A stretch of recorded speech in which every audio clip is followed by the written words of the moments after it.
Can you talk about the appeal of this for you, why you wanted to step into the world of Bourne and work with the people that you worked with on this? I think the main draw for me was Tony Gilroy. I mean, I let me say it again.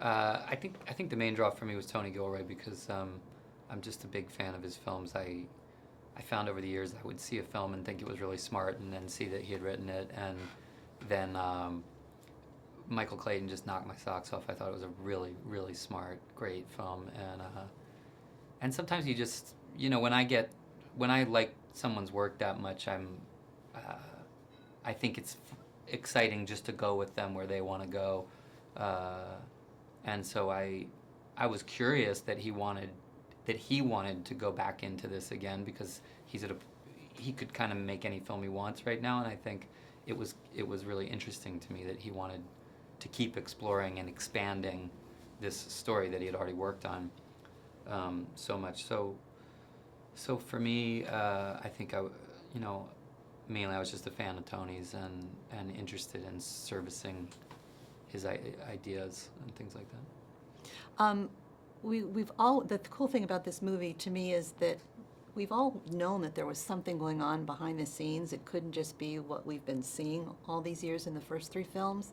And now with Rick Beyer, we're seeing this mastermind, we're seeing the chess master. Right. What is his role in this?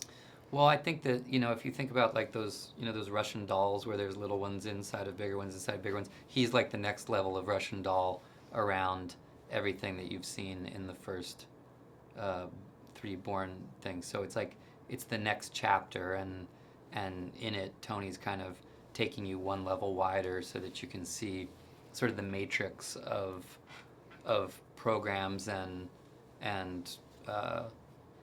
agendas that was nestled within, and now you realize there's a lot going on in parallel that's going to be affected by it, and my character is sort of the linchpin of that. He's the one that you realize has been keeping tabs on this the whole time and debating what he's going to have to do and when he's going to have to step in, and it's kind of fun in that way, because it's not an inauthentic left turn out of the old. It's like a direct line out of the back end of the last ones into this next sort of set of chapters.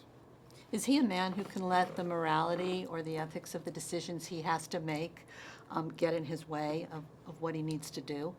I don't think he's not. I mean, a villain is someone who's taking delight in doing terrible things. I don't think that's him at all, and I don't think he's casually doing the things. I mean, Tony's set him up as a person who's extremely frustrated and extremely not